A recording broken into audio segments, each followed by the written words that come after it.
Մենք որոշեցինք հավաքվել ապրիլի 14-ին, որտեղ մեր նամակի պատասխանները մինչև այդ կստանանք եւ առաջի երամսյակից հետո կլինի, մարդիկ իրանց վրա կզգան, որ խապված են այդ 6 ամիս հետաձգելը։ Ում նամակ է, այսինքն Նիկոլ Փաշինյանի բոլոր տեղերը նամակներ ունենք, սպասում ենք պատասխանների։ Եւ պահանջը ձևավորել եք, ինչի պահանջ ունեք։ Ժող դուք մեր նամակի չեք ստացել։ Նամակ ձևակերպել ձեր պահանջը։ Ինչ եք դուք պահանջում։ Մի հատ էդի ներկայացնում։ Մեր պահանջը, քանի որ օրենքը շատ փնթի ձևի ընդունվել, այսինքն չի ուսումնասիրել խմբերին տարբեր մարդիկ 55000 մարդում ու այդե ասենք չգիտեմ ամեն ասենց Աղաչի հայացքից որ կարելի է բաժանվել օրինակ Մարզեր ու Երևանի այս կարգի խանութներ, այնտեղ շոր, միրգ, քանի որ մի խոսքով ֆոկուս խմբերով ուսումնասիրություն չի արվել, օրենքի կասեցումը մենք պահանջում ու այդ արանքում էլ մենք էլ մեր կողմից պատրաստ ենք ոնց որ գանք էկոնոմիկայի նախարարության հետ, այսինքն ոչ թե հարկային տեսչության հետ, այսինքն իրականությունը փոխենք ինչքան նա Այն չանենք էկոնոմիկայի փոխնախարարնով, Մխիթարյանը, Մխիթար չախտղեն։ Էդգար Մխիթարյան, այն անգամ իր հետ ենք խոսացել, մի խոսքով Բարեկը կանգնացրել է չգիտեմ, դա իրական չէ։ Մի խոսքով օրենքը կասեցնելուց հետո ոնց որ նստենք այդ թվերը նայեն, ես համոզված եմ, ուղղակի համոզված եմ, եթե աշխատեին, այս օրենքը չէին ընդունել։ Դուք Գևորգ Պապոյանի հետ հանդիպում ունեցել եք, արդյոք կա նման հույս, որ Գևորգ Պապոյանը ճիշտ ասած այդ հանդիպմանը ոնց որ մի կողմից մենք գնացրինք այդ օր,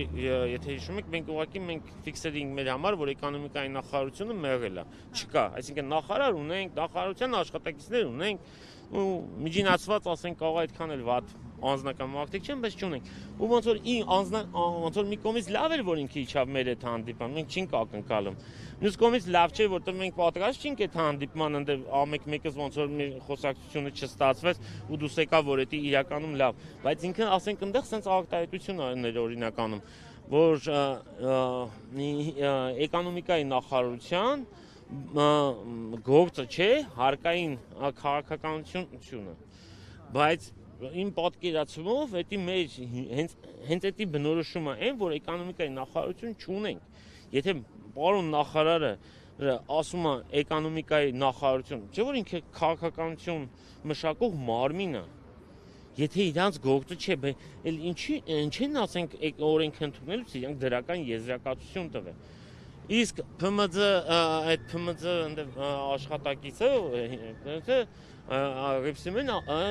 ասավ, որ դա Քերոփյանի ժամանակ իր անձնական որոշումն է կայացրել։ Այսինքն լյուբոմ ռասկլադի, եթե անձնական որոշումը դա հել է, քաղաքական որոշում ինքը, այսինքն ի սկզբանե սխալ է, որովհետև ոնց կարա ասենք, այսինքն պետք է թուղթ լինի, գործ լինի տակը, չէ՞։ Օրենք են ընդունում, ասենք, պետք է գան, տենան, ասենք, այդ մարդիկ, ասենք, ինչ են անում, ասենք, նույնը, ասենք, օրինակ տարիքով մարդիկ կան, որ այս օրենքով չեն կարող աշխատի։ Ինչ, մենք ասենք, այդ 60 տարեկան մարդուն, որը իմ մեջ մենակ ոնց որ 60-70, ասենք, մենակ հարգանք առաջացնում, որ այդ մարդը ամեն օր հելնում, այդ իր փոքր խանութը աշխատացնում, ասենք, մենք իրան ինչ ենք ասում ենք, դու գնա այս բաները սովորի, կամ էլ պետք է հաշվապապայես դրա եկամուտը չի երիքելու, գնա փակվի կարճ ասած։ Օրինակ, դա մի խումբն եմ ասում, էլի։ Իրանք սկի տարիքային չեն դրել, որ դա կարային իրանք այդ բազայով չլնեին գային քավագացնեին, մատ այդ խանութը տենային օրինակ, իրանք դաժե դա չեն արել։ Այսինքն ասում են սոցիալակ, չգիտեմ,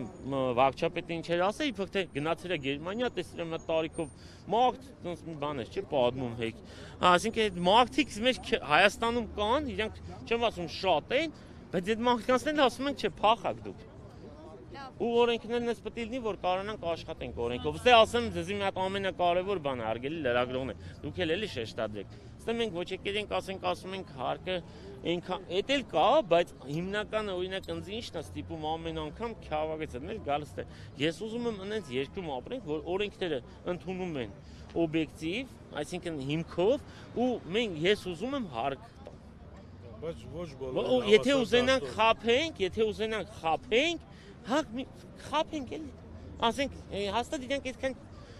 ասենք չեն կարա մեզի այդքան հետևի։ Հիմա տալիս եք հարկը։ Հա, վճարում եմ։ Տիկին կարինը